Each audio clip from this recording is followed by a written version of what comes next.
A new school year approaching brings excitement in classrooms all across New Jersey. Students gathering, packing their new book bags, picking out their first day outfits, and catching up with friends. Meanwhile, parents are running a parallel back to school checklist, trying to make sure their kids are healthy and ready to learn.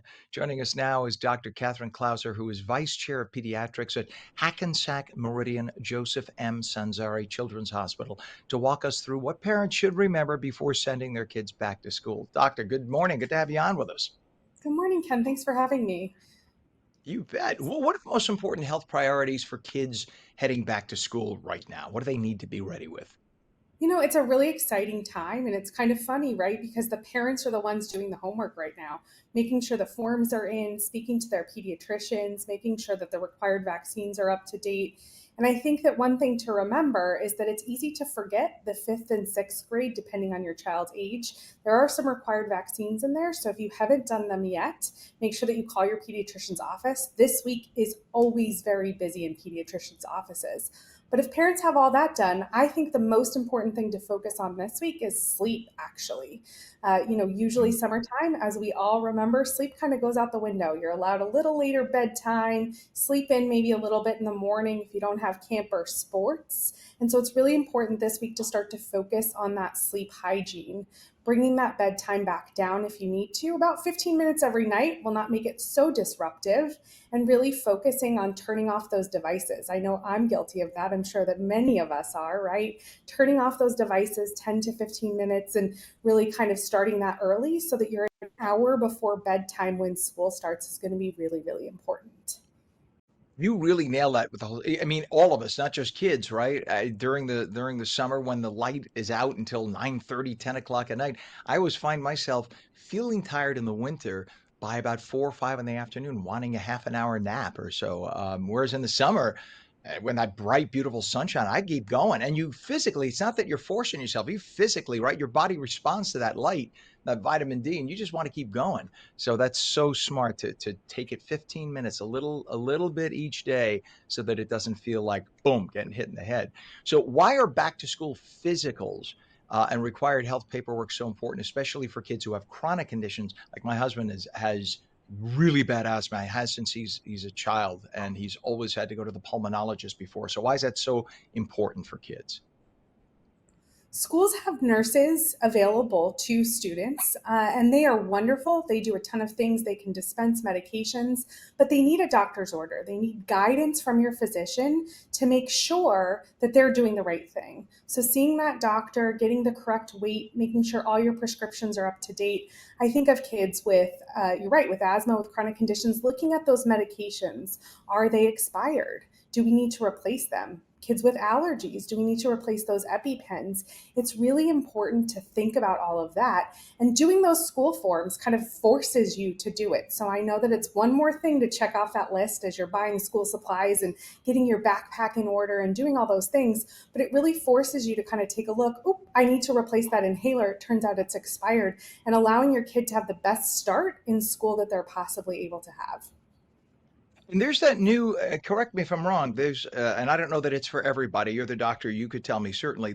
You talked about the EpiPen. I have anaphylaxis, so I carry one. But now there's a new nasal spray, is Epi something it's called, right? That kids, is that easier for kids, or is that just for adults right now? Do you know? It is available for most kids. It's above a specific weight. So again, going to your specific doctor is going to be really important. But you're correct. And the child who's having an anaphylactic reaction, for those of you who still have EpiPens around, they don't care if they're getting injected or if it's a nasal, just do what you need to do. But many parents are still uncomfortable injecting their child, right? It's a needle in there. It's not the most comfortable thing. So this nasal spray is a nice kind of alternative to that. Works just as well, makes it a little easier for anyone, even someone who's not trained, to kind of give it. And it really does make a difference to kids who are afraid of needles in particular. And for what it's worth, I have had to inject myself. You feel the punch, you don't feel the needle. So people who are needle phobic, you don't feel the pin. You really don't. I've had it happen. It's like doing this to your leg. Do that with your fist. If you don't mind doing that, you won't even know. So if the choice is, my face was blown up to here. The choice is not breathing or feeling a little punch on your knee, you take the punch above, I shouldn't say your knee, but your thigh, you take the punch on your thigh 100%. So, what are the vaccinations that New Jersey schools require? Because I noticed now that as we were going through my local pharmacy, right away, of course, they go down the checklist. Did you want your flu shot? Up, up, up. And now I noticed they were asking, do you need an MMR shot? So is that because there was a flu case, I mean, not a flu, a measles case found in northern New Jersey that they were asking that as people were driving through to pick up scripts? Yeah, so we're having a resurgence of measles, more cases in northern New Jersey than we've had in past years. And what we've also found is, particularly for adults, sometimes that immunity can wane. And what that means is that over time, that vaccine becomes less and less effective. And it was less of an issue when everyone was getting those vaccines and we weren't seeing cases. And as people have kind of made some different choices, but we're also seeing more cases related to a whole host of things, they're trying to protect the adults as well, because adults don't want measles. It takes you out of work. It's really uncomfortable. So before kindergarten, children are up to date with that measles vaccine. So if you have not received it, you want to double check that with your pediatrician. But that's one of those kindergarten entrance ones. Along with the chicken pox, you're going to have protection from tetanus and pertussis and some other kind of common illnesses that can cause pneumonia, meningitis, lots of different things by kindergarten. So the two major times that you need to catch up on those vaccines are kindergarten and then fifth and sixth grade, depending on your child's age, where their birthday falls. Those are the really big requirements for schools. And of course, I have six nephews and nieces, no kids of my own, but six nephews and nieces. And every time I would see them growing up, and they're different age groups. The one side is in their 20s now, and the other side, they're in their single digits. And every time you go to the house, you hear loose cough, sneezing, pink eye, this, that, the other. There's so many things, strep throat, flu. So, what are the simple hygiene practices that parents have to keep reminding their kids about and should keep reminding them over and over again to prevent or slow down the spread of the common school year illnesses? We let hand washing kind of go by the wayside sometimes in the summer, right? We're outside, we're away from people, you're in and out of the ocean, you're in and out of the pool, you're not thinking about washing your hands. When we gather 18 to 25, young kids together, they're all going to share everything, and that includes their germs. So teaching your kids, even those in preschool, pre-K, kindergarten, how to wash their hands and how to do a really effective job is very important. I always tell parents, the hand sanitizer is really handy. Throw that in the bag, but since it's not always available, making sure that you're talking about how do I wash my hands. A really easy way is to sing happy birthday.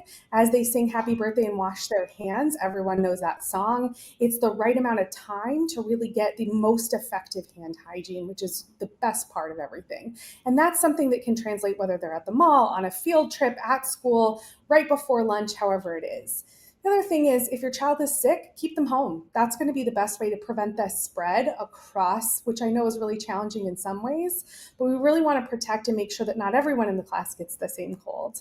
And the last thing that you can really work on is teaching your child how to sneeze, which I know sounds silly, right? We should all know how to sneeze, but sneezing away from your friends into your elbow, kind of like we talk about a vampire there. Sorry to cover my mouth while I'm speaking, but looking like a vampire is really important to protect other people because much of our viruses are spread from someone else touching kind of that mucus that comes out when you sneeze. Amen. What great advice. Dr. Katharine Clouser, Vice Chair of Pediatrics at Hackensack Meridian Joseph M. Sanzari Children's Hospital. Thank you so much for joining us this morning. Nice to have you on. Thank you for having me. Have a great weekend. You as well.